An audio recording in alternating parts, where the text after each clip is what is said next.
All right. Ricky Cheese, Jordan Cohen back again for the morning grind. Number 10. We're making it. How's it go? Ricky, good morning. Here we go. How are you, Ricky? I'm doing good, man. I'm excited about episode number 10. We got a special guest. Anytime I get to talk about my boy Brian Smith and Mizzou, it's always a good day. We've got a guest, Cordel Duhart, former D1 wrestler at Mizzou, wrestled for Coach Brian Smith from, I believe, 2018 to 2022. He is from Kansas. He's a two-time 5A state champion, went 38-0 his senior year. I believe he did some stuff with UWW as well. But welcome to the show, Cordell Duhart. Thank you so much. Appreciate it. It's really nice to have you. So thank you for coming on the show. I know you're a busy guy and you're helping coaching over at Berkeley Prep. And you worked late last night till 3:30. So thank you for Yeah. waking up on short notice. So you're from Kansas. Let's talk about your recruiting process real quick. Yes. What schools were you interested in? Obviously Mizzou was one of them, but who else was in the mix with Mizzou? Yeah. Okie State was really in the mix. I'm was really close with Tyler Caldwell, a former Kansas guy, and then Chris Perry. I also took a visit to South Dakota State, and then whenever Heath Esslinger was at Tennessee Chattanooga, they were also in the mix as well. Okay, what ultimately made you decide Mizzou? Um, I just thought when I went there that overall I would be a better like human being than I would a wrestler. Like I know, you go into any D1 room, like you're gonna get better at wrestling, right? And then I just really got the feeling and the love and the admiration that like I'm gonna also elevate as a human being if I went there.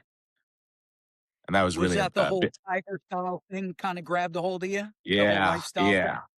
Yeah, they're really big on like, hey, like you can be a good wrestler, but you need to be a good dude first and foremost. Yeah. So tiger style really is a real thing. Yes, 100%. I know it's like a t-shirt slogan and people think it's cheesy and this, that, and the other, but like it is like once you live it and you buy in and you believe in it, it's like you'll see your life just, shoot upward for the better. Well, I mean, so Yeah. you say it's cheesy, but I mean, y'all had Brian Smith and the Mizzou wrestling team had a fight to have that like exclusive, like, hey, we are Tiger Style. Like, we don't want this being used for something else because you guys built up what Tiger Style is. Anybody that has not read Brian Smith's book should get a copy, wrestling coach or otherwise. Yeah. Talks a lot about building culture, but that was a story that really resonated with me. I was like, hey, this is us. This isn't Yeah. everybody else. So, call it cheesy, but it gets results.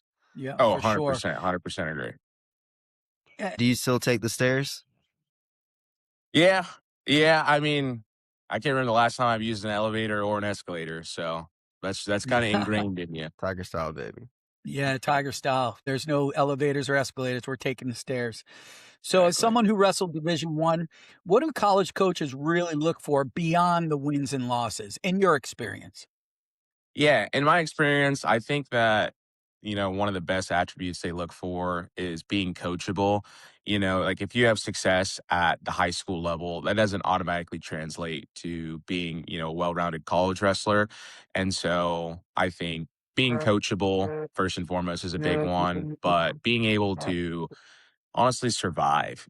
College wrestling, you go from high school season, that's a lot shorter, your top dog, it's this, that, and the other. You're training not all year round, but you go to college and our season was, August to October is preseason, October, November to March is the NCAA season, and then you have April to June is freestyle, and then all your summer trainings from June to August. So you're really year round. So I think coaches knowing that you can adapt and survive is another big, like admirable quality that they look for. What do you think some of the biggest mistakes are that the high school kids make during the recruiting process?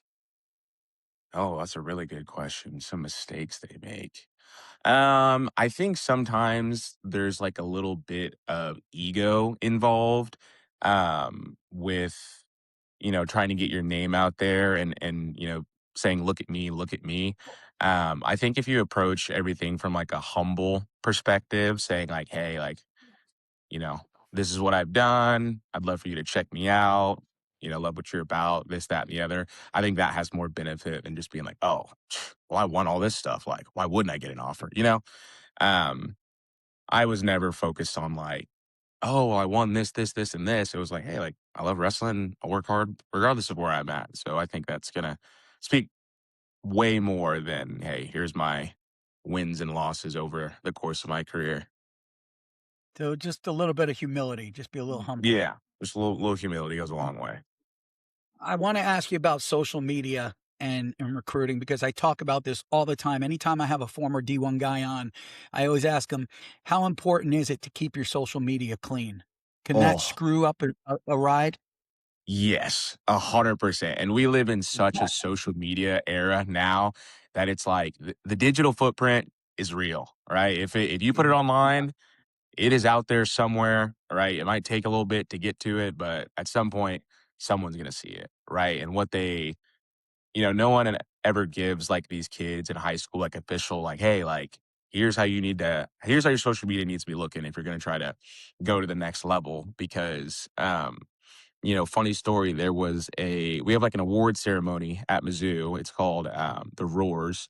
And, it's like a play on the SBs, all that good stuff. But Yeah. there was a segment where they were reading off some of the tweets of some of the athletes. And one of our Oh, athletes had some of his tweets read. And, I won't go into detail what they said, but, it made everybody laugh. And he was definitely shocked that they got a hold of those tweets because, he thought he deleted them and this, that, and the other. And it's just a good reminder that it's always out there. it really is. And I asked that specifically to you because I can't stress enough to all you high school kids that are going to see this or watching this live. Um, I can't stress enough how important it is to keep that social media clean. Because if you have a dream to go to a certain school and they go on your Instagram and they see you with a bottle of Hennessy in your hand or a vape or a blunt or whatever the case may be, you're done. There's a very good chance that interest just dwindled a little bit. Is that a true statement? Would you agree with that? Oh, 100%, 100%. And I think my piece of advice I give is like, post, retweet, share, like, favorite, whatever, as if your grandparents are following you. Thankfully, my grandparents actually did follow me on social media Hey, and they were, 92, 93 years old. And so I was very careful and very selective with what I put out on the internet because that'd be an awkward conversation to have with my grandma whenever I saw her having to explain certain things. So kept Well, it yeah, yeah, clean as sure. if my grandparents. with that, I do feel like it was something that we had to learn because, like, I'm 36, right? So I grew up in the time when Facebook was getting started, and it was really just it started out just college kids, then it's like college and high school kids, and then you're posting really whatever. Which for the other kids, save yourself some cringe later on. You don't want to look back 10 years and be like, God, shut up, younger man. Right. But also, like, for people in my era, one day it's just you and your friends, and then the next day it's like you're getting a friend request from grandma, right? Yeah. Being like, oh man, I don't think I can post that now. So that's a good bit of advice because nowadays it's true. Like you don't know, like your no might be on Snapchat, right? Yes, exactly. Exactly. Better safe than sorry. Yeah, Exactly. for sure. Let me ask you this, Cordell. Is it okay to email a wrestling coach? Can these kids email coaches? Is that appropriate?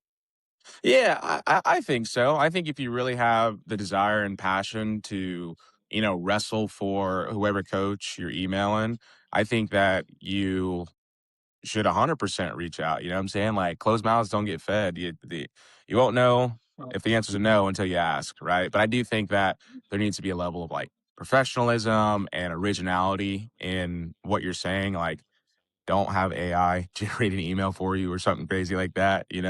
There's Right. a coach from I can't remember what college football program it is, but he like says that if an email starts out with "Hey coach," he knows it's a general email going out to whoever, and he'll immediately delete it. Like won't even read it. But if it's like "Hey coach," such and such, and it's original and authentic, he'll Right. consider it and stuff like that. Yeah, that makes perfect sense. Um, Who is the coach that made the biggest impact during your recruitment, whether from Missouri or another school? Who was that? Oh man. I would say his name is Greg Bueller. So my recruitment story is insane. So Greg Bueller is an old Mizzou wrestler, Coach Bueller, and he was one of our assistant coaches at my high school. Coach Bueller coached the McCormick twins and Yeah, Mark Ellis. The tough McCormick guy. twins are from a different high school in my district, and Mark Ellis is big into FCA, and so is Coach Bueller. So Coach Bueller calls up Mark Ellis and is like, "Hey, I got this 220 pounder, going for his second state title. Like, would you mind coming in and wrestling him?" And he's like, "Yeah, sure, man, I got him."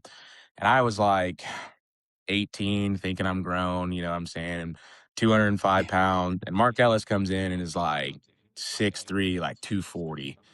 And I was like, man, I got to kill him. I got to try to kill him. And so we went after it, for a whole practice. And, he was trying to kill me. I was trying to kill him. And then at the end of practice, he's like, "Hey, man, you're pretty good." And I was like, "Hey, thanks. Appreciate it."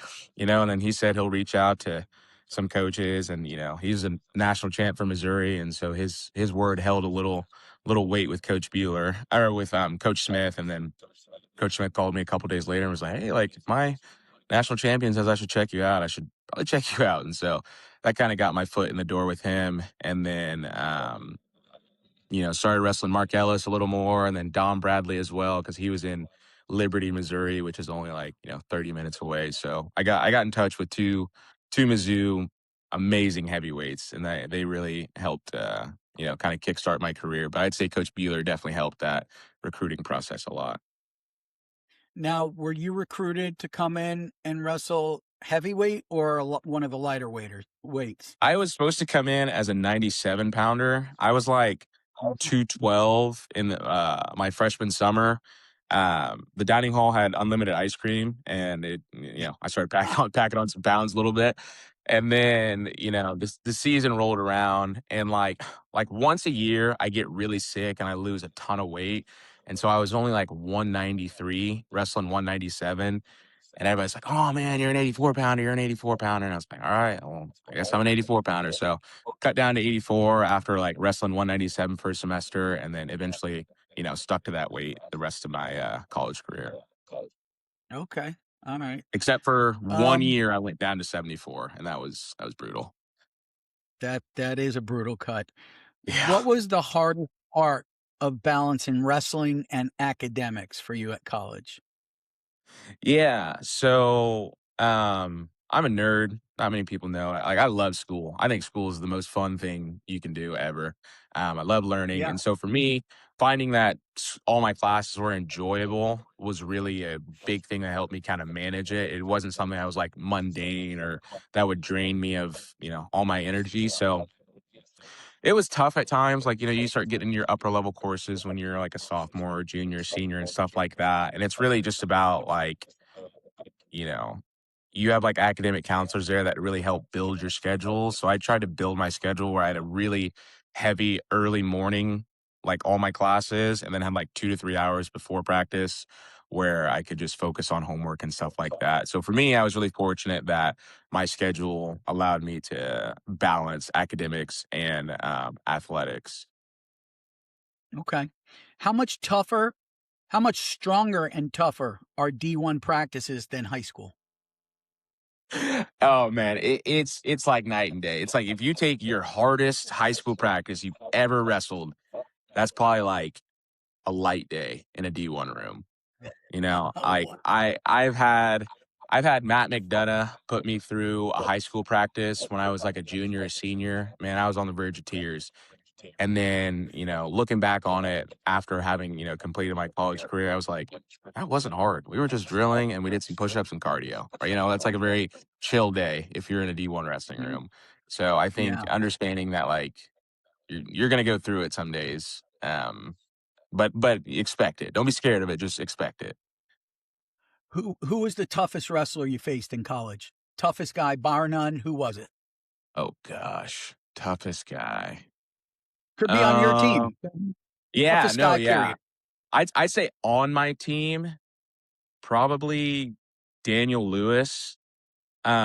He was a senior, I think, when I was a freshman, and it's just like he's such a monster on top, like cradle machine. I mean, that was a year he pinned Zahid Valencia in a cradle, Oh, wow. and I was his individual partner. I was working on bottom, and he was working on cradles, and so I was just getting folded in half for an hour and a half, which wasn't fun. But yeah, probably he's one of the toughest guys I've wrestled on the team, and then off the team, probably Abe Assad. I wrestled Abe Assad his freshman year, the year that he made the Big Ten finals as a freshman. We wrestled at a Yeah, I tournament in remember. Lindenwood, and Mhm. dude, it just I think he had like 4 minutes of ride time. That's like the longest I've ever gotten rid in college is from him. Wow. It was a rough match. It was a rough match, and it was only like 3-0, but it was a rough match.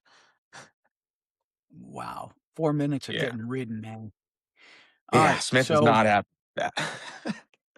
now you graduate, you find yourself in Florida, you have some family down here, so now you're in Florida. Yes, What sir. made you decide to coach in Florida? Because now you're coaching at Berkeley Prep. Yeah, yeah. I really just love the sport. I think it's something I'll stay around the rest of my life.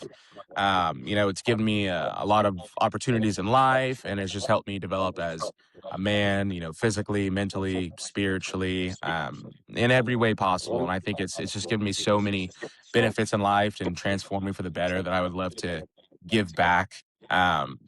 To anyone of any level at any age, male, female, kindergarten through college.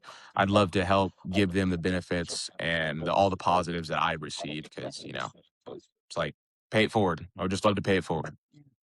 Very cool. Have you experienced a Florida high school state tournament yet? Not yet, but I am excited to see one. Okay. Because I was gonna ask you, what impressed you the most about Florida wrestling, but if you haven't been to a state tournament yet, it's probably gonna be a hard question to answer. Yeah. I will tell you that Florida was not always known as a powerhouse wrestling state, but in the past probably 15 to 20 years, I would say we're top 10 right now. Florida has Yeah. come leaps and bounds. I mean, and we I could prove it see every that. year. Prove it every year. We got Fargo All Americans, Fargo champs. Dante was a Fargo champ, actually. Yeah. Greco, man. Yeah. I remember my freshman year, we were like finishing practice and it was like best of two takedowns. And he foot swept me to my back for both takedowns, probably in like a minute. And yeah, it was You, very humbling. you know where he learned that foot sweep? Steve Mako, I think. You got it. Oh, yeah. Absolutely right. Yeah. Yep. That's the Mako sweep, man. Oh, yeah. Oh, yeah. What do Florida wrestlers need to do to compete with kids from Kansas, Pennsylvania, Iowa, New Jersey, Ohio? What do our kids need to do to compete with those types of kids? Yeah. So I think having an identity is probably the biggest thing I would recommend. I was known all over the state of Kansas for having a good 2-on-1, right? Like 2-on-1 was my bread and butter. I started doing it my sophomore year of high school and didn't stop till, my 5th year of college. But it like developing something, offensive wise, defensive wise, top, bottom, whatever, that no matter who they insert in front of you, your game plan doesn't change. I knew that if I got a 2-on-1 on anybody in the country, my odds of scoring and winning the match drastically went up. And so I think, Florida wrestlers just need to know that, hey, we need to not come together as a state, but like have your identity set in stone. It's like you wrestle a guy from Iowa. You're like, all right, dude's probably a good hand fighter, has good conditioning. You wrestle a dude from Pennsylvania. They're probably just good at everything. But I think for Florida wrestlers, it's like just be so good at a very few things that you're able to compete nationally with anybody. And I think that'll take you far and wide. If there was one thing different that you could take back and do it all over again in college, what would that one thing be? Oh man, that's good. That's a good question. Um, Probably the cut down to 74. Okay. It was a little more situational and a little more short notice, but I was like, we ended up having like 8 184 pounders. And it's just like we had an incoming class that had like 2 or 3, and then we had some guys going up and some guys coming down, and we ended up with like 8 guys at 184. And so the coach was like, "Hey, there's only one starting spot, right? So you guys have to go somewhere else or, get used to not being in the lineup." And, Yeah. so I was like 215 in July, and they were like, "Hey, like, what do you think about going 174?" And I was like, "Hey, coach, I'm like 215 pounds right now." But that was in my head. But I was like, "Oh, I'll do it easy." And so I ended up getting down to like 176 in December, but like just it was miserable. It was so miserable. I just got so skinny, lost a bunch of muscle, lost a bunch, all my baby fat. And I ended up tearing my meniscus just because I was like so weak and frail, So I definitely would have just maybe gone back and stuck it out at 84 and just tried to find a way in. Yeah. I hate cutting, man. I think cutting's the worst shit in the world. I know it's It's a so necessary dumb. evil. It's always Yeah. going to be a part of wrestling. But I think there's ways to do it, proper ways and with weight Yeah. management. But yeah, like you said, when you get that weak, like what's the point? It's Yeah. counterproductive. Your whole So, life just becomes weight management. Like practice wasn't about getting better. It was about, all right, I gotta get some weight off. right. And you're miserable. It's just Yeah. counterproductive in every way. All right. So we're going to close out with some rapid fire I questions. got But one thing I wanna before that, ask you first. So yeah, we go are ahead. going back to Mizzou. Where should I go to eat and take these kids? If you're gonna go to Mizzou, Yeah. for a match, watch a match, where are you going to get some lunch? Oh, there's a place called, D Rose. It's like a barbecue place. Oh, it's so good. It's so good. It's, like, right next to, like, a Walgreens. That's really good, and if you like hibachi, they have a place called, Kobe, however you pronounce it. It's insane. Yeah. It's so good. I think I've gone there, like, 3 times in 1 week, and one of the times I went, it was just me and the chef at the hibachi table, and he was just, like, cooking it Oh, up in front of me. It's addicting. It's so good. I I'll love keep that in hibachi. mind. That's good. Yeah. You like that stuff too. I do like that stuff. I know. All right. You ready for rapid fire? Yes, sir. All right. Don't even think. Just answer. Here we go. Okay. Favorite takedown. 2-on-1 snap down. Favorite college wrestling memory. Winning, Big 12s as a team. Toughest practice you've ever survived. Christmas break practices where Smith had us wrestle 7 5-minute goes, and you had to wrestle at least 6 of them. Sounds like Smitty. Most underrated wrestling skill. Most underrated wrestling skill. Oh my gosh. Pass. I'll come back to that one. I gotta come back to that one. Oh, okay. Favorite wrestling movie. Oh, favorite wrestling movie? Vision Quest. Cliche, but Vision Yes, Quest. sir. Absolutely. Best wrestling atmosphere you've ever experienced.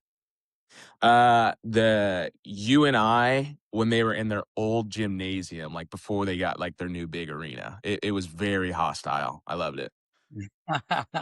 One drill every wrestler should do. Um, Takedown mat return drill. We call it state champ drill, but you shoot your takedown, they stand up, you mat return them, they escape, and then you just keep rotating. One piece of advice every freshman should hear. Learn to get off bottom, and it's gonna take a while to get that first takedown. It took me like a month and a half before I got my first college takedown. If you could coach any NCAA team for one day, which team would it be? Um, Obviously Mizzou, but if I had to get crazy, I'd probably say, Iowa Hawkeyes. I'd like to run a duel, in Carver. That'd be pretty sweet. All right. Let's go back to the skipped question, which Okay. was most underrated wrestling skill. Um, Mental fortitude. Like I if you're like just so mentally tough that nothing can break you, you will go so far and wide in practice and learning how to have fun. There's always fun to be had. Figure out where it's at and have it, and you'll, like I said, you'll have a blast. All right, awesome. Thank you for answering the rapid fire questions. Here is our closing question. I always like to end with something memorable. So Sweet. imagine a 14-year-old wrestler is listening to this podcast on the way to practice. He dreams of wrestling Division one day. What's the one piece of advice you would want him to remember after this interview? After this interview. That's good. I'd say just buy in and fully believe what your coaches are telling you, right? You're going to hear a lot of different things from a lot of different people, but the people that are in your corner really want what's best for you and probably have what's best for you. So just fully buy into them. I started my career out, I was 6-15 as a freshman. I was 17-10 as a sophomore, and then I was 41-1 and then 38 now, right? And all I did was I just kept doing what my coach told me to do. I kept going where he told me to go, wrestling who he told me to wrestle, and we had that complete trust. It helped that he was my dad, but we had that complete trust, and Right. we jumped levels, and it was really awesome. Awesome. Thank you so much for coming on the show. Thank you for answering all the questions. I think a lot of kids are going to get a lot out of it. And I'm going to open it up to you. Do you have anything to ask us? Oh, that's a good question. I guess where do you guys think Florida needs to improve? To jump levels as a state, and maybe not even just wrestling. Maybe if it's just like exposure, more programs, logistical things. Like, where do you guys think Florida can improve?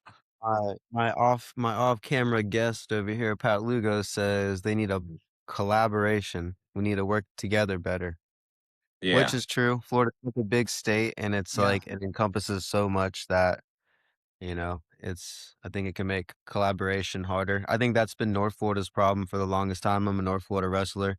I think, yeah, we lack the numbers that South Florida has, so we really need to, lock in on our collaborative skills.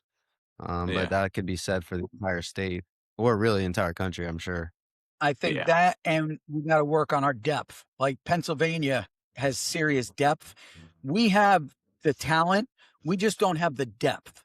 We need that yeah, depth. And I think we're getting it because you see more and more clubs popping up, wrestling schools and academies popping up. But like Pat said, they got to learn to work together, man. Collaborate and work yeah. together. So I think It's if we not. can do that, we'll Yeah, be it's all not right. always you versus the world. Sometimes, especially like whenever you have like cadet duels and junior duels, like it's really awesome to see like everyone in the state like come together, coaches from, north, south, be like, hey, like we're gonna get good as a state, we're gonna get good as a team, and we're gonna try to do something special. So that's awesome. I got one more question I forgot. No Have you worries. ever been thrown by Dante Juvenetta? Oh, 100%. I'm pretty sure I've been thrown not in a wrestling room by Dante. I think we were like just outside or something. And he's thrown me really good. It was awesome. Dante, I tell you what, I got a funny story, and I actually Pat will remember this story, and I think it may have been against Kansas. It may have been. I'm not 100% positive, but we were at cadet duels. My son was on the team with Yeah. Dante, and Dante was very, very sloppy looking at the time. Very, very overweight, very heavy. Did not look like an athlete at all, but was like one of the greatest athletes ever. Very Yeah. nimble, was doing full cartwheels and flips. He could do all that. So he walks on the mat and his boobs are kind of hanging out the side of his singlet, and they're all laughing at him. The other team is laughing and poking fun of him. And we got pissed, man. We're like, oh, okay. So we told Yeah. Dante, hey, man, they're looking at you. He goes, yeah, why let him laugh at this? He goes out there, he locks up, and I'm telling you, the kid's feet swept the ceiling. It was the loudest thud I've ever heard in my life. Touch fall was like a 14-second pin. Do you remember that, Pat? Remember when that happened? Yes, sir. Yeah, it was the most awesome thing. Hey, you had to see all their faces. They just went straight faced. All their smiles and laughter were gone. Their guy got torched, man. Dante fucked him up, man. That's awesome. I love Tag. He's awesome.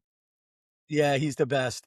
All right. Well, thank you for coming on. We're gonna let you go. I know you got to get some sleep, but Yeah. Tell if you you what. if you need anything, I know you're coaching in Florida now. If you need anything, have any questions, you got my name and number now. Just hit me up. We'll always take care of you.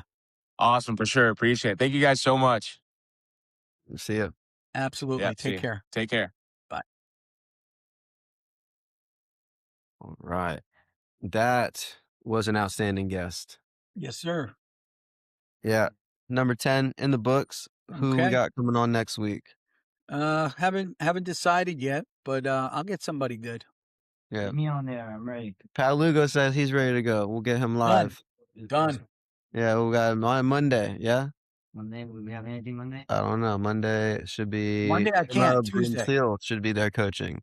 Tuesday. So, Tuesday. Yeah, Yeah, Tuesday. Monday I can't. Tuesday? Tuesday. All right. You could do it after camp. No, but then it wouldn't be the morning grind. No, like after the camp's over. Yeah. Oh, yeah. All right. We'll work it. We'll Yeah, figure it out. Yeah, we'll get it going. All right. After the 5-day getaway camp. After the 5-day getaway camp. All right. So we got Pat Lugo locked in for after the 5-day getaway camp on July 3rd. Yeah, 3rd or 4th. Yeah, July 3rd or 4th. We're going to have him live from here. So, Sweet.